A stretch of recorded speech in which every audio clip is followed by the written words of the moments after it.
ассалому алайкум бинандагони гиромӣ, нашри навбатии барномаи иттилоъоти ахборо аз телевизиони Тоҷикистон манзури шумо мегардонем. Дар студия бо шумо Марҷона Шарипова. استقلال دولتی دستاورد بی‌نظیر ملت تاجیک، مستقلیت و صاحب اختیاری برای ملت ما ارزش مقدس و تاریخی و سرنوشت ساز می‌باشد. با به دست آوردن استقلال دولتی در حیات ملت آزاده و سازنده تاجیک صحیفه نو گشوده شد. تمام پیشروی‌های تاجیکستان پیش از همه در نتیجه تطبیق سیاست موفق داخل و خارجی پیشوای ملت، پرزیدنت جمهوری تاجیکستان محترم امامعلی رحمان، استقلال و آزادی، صلح و آرامی، ثبات سیاسی، وحدت ملی و اتحاد و سرجمعی خلق تاجیک به دست آمدند. ادامه موضوع در گزارش ظفر قیمزاده. استقلالیت، تنتنه خیرات و اندیشه ملت سالار و کهن‌بنیاد تاجیک، آغاز مرحله نوین دولتداری ملی، عامل اتحاد و سرجمعی مردم فداکار و وطن دوست ما، وسیله مهمترین حفظ اصالت و هویت ملی و مهمتر از همه نشانه واضح هستی ملت به شمار می رود.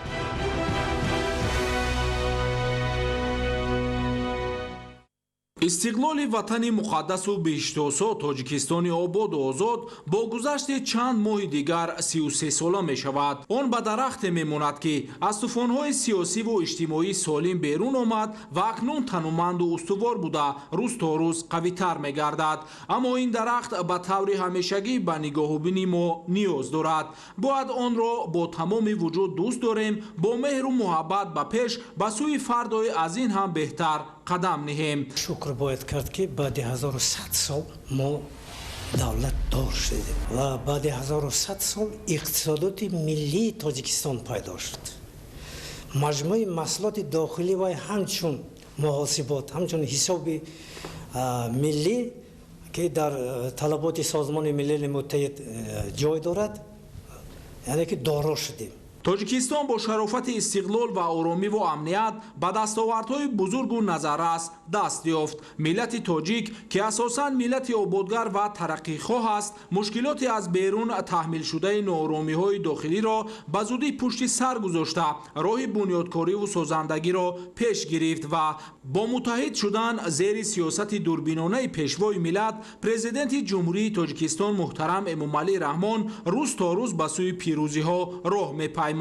استقلال برای ملت ما نعمت بزرگ و تاریخی است. این ارزش حیات و دنیای ما را رنگین و پرجلو نموده است. استقلال امروزه ما مهمترین اساسی است که ما را چون سپر از تمام پدیده های منفی و نامطلوبی که جهان امروز در شکل فعالیت های سیاسی، گروه های علاهیده، منفعت های گئوپلیتیکی کشورهای بزرگ امروز در جهان این شدت را به وجود آورده است. این سپری است که همین استقلال، شناخت استقلال و اساس های معنوی استقلال که به تاریخ و فرهنگ بزرگی ما تکیه میکند ما را حمایت میکند. مغز و اساس سیاست دولت ما، سیاست پرزیدنت ما قبل از همه منفعت های ملی است. قبل از همه منفعت و سعادت و خوشروزی و زندگی خوبی هر فرد جامعه ما است که به عنعنه‌های گذشته ما تکیه می‌کند و سبک زندگی امروزه ما، سبک زندگی سیاسی، زندگی عرفی ما هم در همین جاده جریان دارد و در سرگه این تحولات عظیمی که در روزگار در زندگی معنوی، در زندگی عرفی ما قرار دارد، واقعا شخصیت شکوهمند پرزیدنت ما قرار دارد که با همه تجربه‌های بزرگ تاریخی ملت را برای های بزرگ خودسازی، خود افروزی هدایت میکند. از آنجا که استقلال اقتصادی تنظیم کننده استقلال سیاسی است، حکومت تاجیکستان در این زمینه کارهای زیادی را به انجام رسانده، برنامه و استراتژی‌های مشخصی را تطبیق نموده ایستاده است. در این راستا میتوان به 4 بخش راه، انرژتیکا، امنیت آذوقه‌واری و صنعت اشاره کرد که با توجه به اهمیتشان مورد توجه مخصوص دولت و مردم تاجیکستان قرار دارند. در زمان صاحب استقلالی در روند عملی شوی هدف‌های сафҳаҳои стратегии мамлакат ҳама соҳаҳо рушд намуда, сатҳу сифати хизматрасонӣ ва зиндагии мардум ба маротиб боло рафт. бо нигоҳи воқеъбинона ба созандагиҳо ва бунёдкориҳои имрӯз дар меёбем ки дар ҳақиқат таи солҳои истиқлол қадамҳои бузурге дар роҳи пешрафту шукуфоии кишвар гузошта шудааст. таи бештар аз 3 даҳсола тарҳҳои бузурге дар тоҷикистон ба иҷро расидаанд ки касе дар бораашон фикр намекард ва ё солҳо рӯи коғаз мехобиданд. дар ҷаҳони муосир таҳдиду хатарҳо зиёданд ва онҳо метавонанд ба рушди босуботи иқтисодиву иҷтимоӣ, амнияту оромӣ ва соҳибистиқлолии мо монеа эҷод кунанд. барои ҳифзи дастовардҳои ҳаётан муҳим мо бояд аз пештара дида зираку ҳушёр ва ватандӯсту худшинос бошем. бо мақсади ҳифзи арзишҳои таърихиву фарҳангии халқи тоҷик, таҷассуми рукунҳои муҳими давлатдорӣ, боз ҳам баланд бардоштани ҳисси худшиносии миллӣ ва дар зеҳну шуури шаҳрвандони мамлакат, хусусан наврасону ҷавонон тақвият бахшидани андешаи истиқлолу озодӣ дар пойтахти мамлакат шаҳри Душанбе майдон ва муҷассамаи истиқлол бунёд гардид. майдон ва муҷассамаи истиқлол рамзи давлатдории миллии тоҷикон, майдони асосиву марказӣ, қалби пойтахт, каъбаи умеди тоҷикистониён ва тоҷикони ҷаҳон гардида, дар ин ҷо рамзи истиқлолу озодӣ ки хоҳишу талоши миллати сарбаланди тоҷик аст, гузошта шудааст. зафар қаюмзода, Баҳодуристам, Душанбе, Ахбор. расидан ба истиқлоли комили энергетикӣ яке аз 4 ҳадафи стратегии давлату ҳукумати ҷумҳурии Тоҷикистон маҳсуб ёфта тавассути бунёду барқарорсозии иқтидори нерӯгоҳҳои хурду бузурги барқи обӣ татбиқи он имконпазир мегардад. нерӯгоҳи барқи обии Роғун яке аз бузургтарин иншооти гидроэнергетикӣ дар ҷаҳон маҳсуб рафта иқтидори лоиҳавии он 3600 мегаватт мебошад. айни замон кор дар ин иншооти азими мамлакат ба таври шабонарӯзӣ идома дорад. наврӯзшоҳи Азизулло гузориш медиҳад. дарвозаи дуюми садамавӣ таъмирии нақби қабати чоруми нерӯгоҳи барқи обии Роғун дастрас ва насби он оғоз гардид.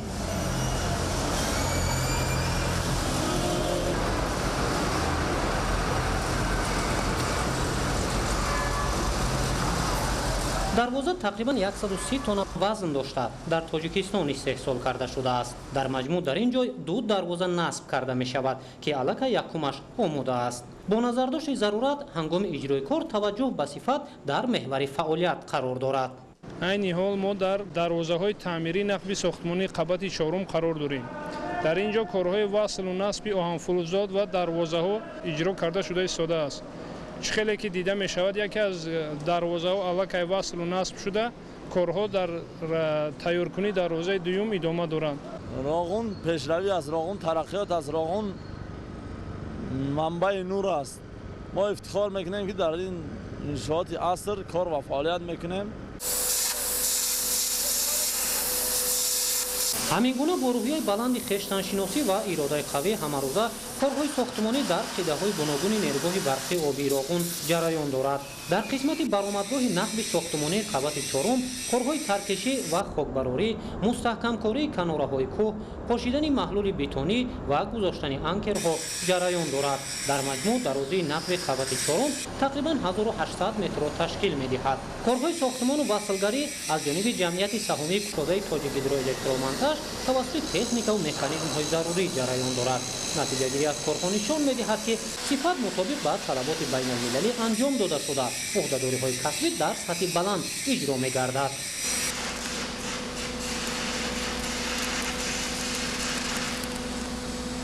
ман Сафаралӣ Хушбахт 13 сол мешавад кор ба фаъолият дорам дар нерӯгоҳи барқи обии Роғун. мо ватани худро обод пешрафта мекунем. ҳоло мо корҳои кафшергариро месанҷем бо воситаи дастгоҳ. ҳама камбудиҳоро нишон медиҳад. мо агар камбудӣ бошад моро тоза карда аз сари нав корҳои кафшергарӣ мекунем. тавре ки дастгоҳи мо нишон медиҳад сифати кор хеле хуб аст. сохтмон дар нақб бо истифода аз маводи хушсифате ки хоси талаботи техникии иншооти гидроэнергетикӣ мебошад пеш бурда мешавад. бо истифодаи муфид аз шароити мавҷуда ҳамарӯза коргарон дар самти пешбурди фаъолият ба натиҷаҳои нақшавӣ ноил мешаванд. корҳо дар нақби сохтмонии қабати чорум аз соли 2018 оғоз гардида мутобиқ ба талаботи лоиҳавӣ пеш бурда мешавад. дар шохаи ай нақби ST4 корҳои оҳану бетонӣ ба анҷом расида истодааст. дар пикетҳои 1087 تا 1287 تا 1323 عین حال کالهای آهن و آهن فلزات نصب کرده ایستاده‌ایم. در پیکت‌های 1004 کارهای آرماتور و بتون خوابانی عین حال رفته ایستاده است. کار در چند بخش جریان دارد و مقصد شما از چی عبارت است؟ عین حال کارها در دو بخش جریان دارند. شب و روز ما کوشش کرده ایستاده‌ایم کارها را در وقتی معین شده به انجام رسانیم. کارهای متال کنسترکسیا در سه قسمت اجرا شده است که از طرف دو شرکت، یکی تاجیک زگیم، دیگه تگیم باشد و باز قسمت‌های خوابیدن بتون، آرماتور بندی در دیگر قسمت‌ها هم ادامه دارد. کارهای وصل نصب انکرها هم رفته ایستاده است. وظیفه این نقل آپارتو است. این نقل وقتی سطح دریا از معیار زیادتر شد و این نقل میتونیم ما آبی زیادتیمون را پرتویم. کارهای سیمنتاسیا مستحکم کنی پهلوی چپ و راست یادروی سربند تا سطح 1085 متر با شماره 551 پرما و سیمنتاسیا کرده شدند. سیمنتاسیا مستحکم کنی پهلوی چپ و راست یادروی سربند از سطح 985 متر تا سطح 1110 متر ادامه داشته، علاوه 284 پرما و سیمنتاسیا کرده شدند.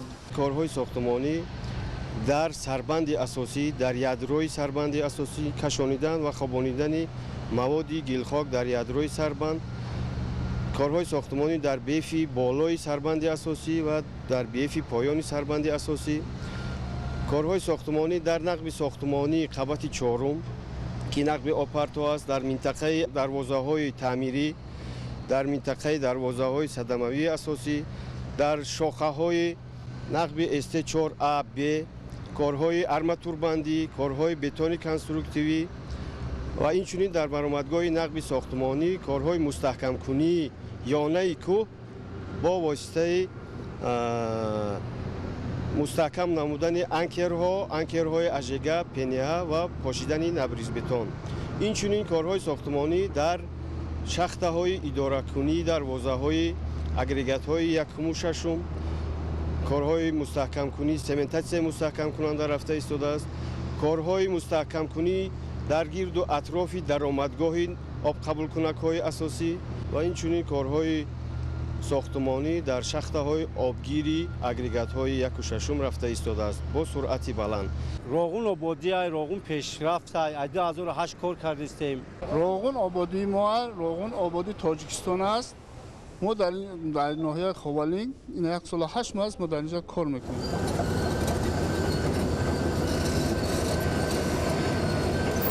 عین زمان با روانه‌کنی تمام امکانات هدف و اجرای با صفت کارها در یادروی سربند نیروگاه برقی آبی روغن روانه کرده شده است. خواباندن مواد شغل زمین در قسمت بالایی ته‌کرسی یادروی سربند تا سطح 998 متر اجرا گردیده است.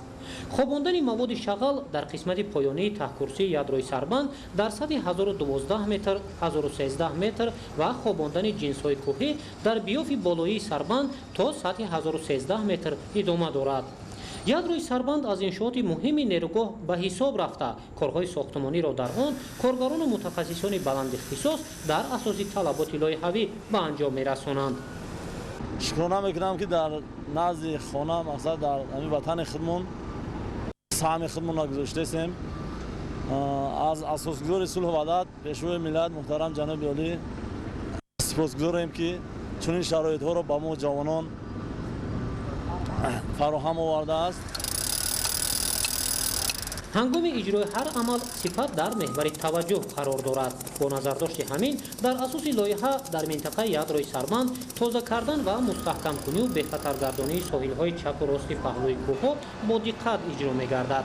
نیروگاه برقی آبی روغن چون انشاءات عظیم گیدروانرژتیکی برای جمهوری تاجیکستان همچون دولت صاحب استقلال اهمیتی مهم دارد. با نظرداشت همین کارگران و متخصصان فعالیت را با روحیه بالیده و افتخار ملی پیش میبرند.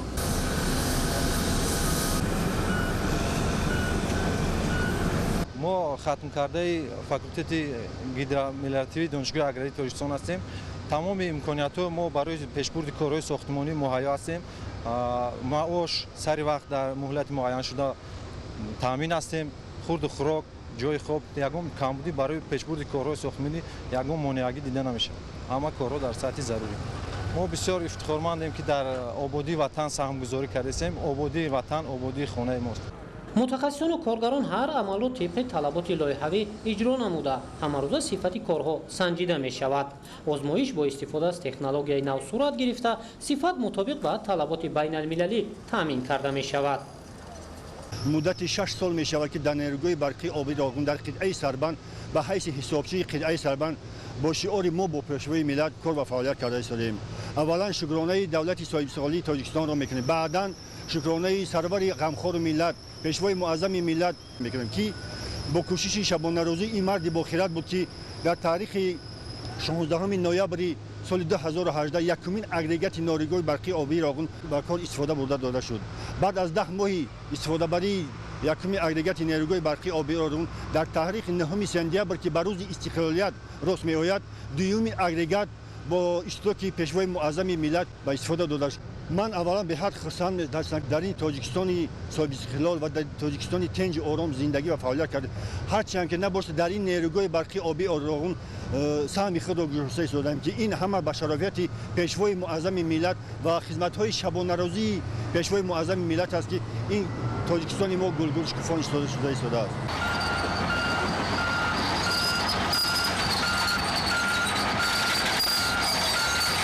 роғун имрӯз ба ҷабҳаи азими созандагӣ табдил ёфта оянда дар рушди соҳаҳои иқтисодию иҷтимоӣ нақши муҳим мегузорад.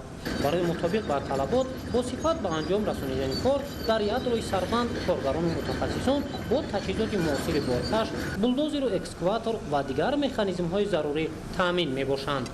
басти дуюми кор дар ядрои Сарбанди нерӯгои барқии обии роғун оғоз гардид ва коргарону мутахассисон тавассути техникаву механизмҳои мавҷуда дар самти пешбурди кор муваффақиятҳоро афзун менамоянд. аз ҷониби ҳукумати ҷумҳурии Тоҷикистон ҷиҳати дар ду баст сурат гирифтани кор тамоми шароити зарурӣ фароҳам оварда шудааст. ҳадаф ба он равона карда шудааст ки пешбурди кор тибқи нақша таъмин карда шавад. таъмини равшанӣ имкон фароҳам овардааст ки ба таври шабонарӯзӣ кор мутобиқ ба талабот пеш бурда шавад. дастрасӣ ба техникаву механизмҳои зарурӣ ҳавасмандии коргарону мутахассисонро ҷиҳати босифат ба анҷом расонидани кор афзун гардонидааст. имрӯз нерӯгоҳи барқии обии роғун ба ҷабҳаи асосии созандагӣ ба хотири фардои дурахшони Тоҷикистон табдил ёфта бо иҷрои саривақтии дастуру супоришҳои президенти ҷумҳурии Тоҷикистон пешвои миллат муҳтарам Эмомалӣ Раҳмон ҳамарӯза дар самти пешбурди фаъолият тибқи нишондодҳои лоиҳавӣ натиҷаҳои баланд ба даст меояд. мо фахр аз он мекунем ки мо ҷавонон дар нерӯгоҳи барқии обии роғун кор карда саҳми худро гузашта истодаем. дар ин ҷо шароитҳои мо мукаммал ва бисёр хуб аст. мо аз пешвои миллат ва ҷаноби олӣ сипосгузор ҳастем. мо имрӯз барои миллатамон ободонӣ карда истодаем ки ин ба мо ва халқамон бисёр пешрафти бузург мебошад. мо дар басти дуюми кории ядрои нерӯгои барқии обии роғун кор ва фаъолият мекунем. мо ҷавонон кӯшиш мекунем ки зудтар ин корҳои сохтмониро ба анҷом расонем ва ба маоши баланд кор карда истодаем. маошмон баланд аст, хуб аст. дар ду баст сурат гирифтани кор имкон медиҳад ки раванди сохтмон тезонида шавад ва он мутобиқ ба талаботи лоиҳавӣ ба анҷом расонида шавад. нерӯгоҳи барқии обии роғун яке аз бузургтарин иншооти гидроэнергетикӣ дар ҷаҳон ба ҳисоб меравад. иқтидори лоиҳавии нерӯгоҳ ба 3600 мегаватт баробар буда дорои 6 агрегат мебошад. истифода аз манбаъҳои барқароршавандаи табиӣ дар шароити дигаргуншавии иқлим ва дар ҳамин замина рушд додани соҳаи энергетика дар афзалияти сиёсати ҳукумати мамлакат қарор дошта ба нафъи ҷомеаи ҷаҳон мебошад. ҳамчун танзимгар кор мекунам. чунон ки дида истоед кор дар ду баст рафта истодааст. айни замон басти дуюм кор мекунад. мо бо техникаву лозимати дар лозимат таъмин карда истоем. мо кормандон бо ҳама шароити хубу чӣ муҳайё ҳастем. ояндаи Тоҷикистон рӯшан аст. мо корро саймона пеш бурда истодаем. ҳаракат мекунем ки кору фаъолияти хуб кунему ояндаи Тоҷикистон рӯшан бошад. нерӯгоҳи барқи обии роғун аз иншооти калонтарини гидроэнергетикии мамлакат ба ҳисоб рафта оянда ба рушди дучанди тамоми соҳаҳои хоҷагии халқи мамлакат мусоидат мекунад.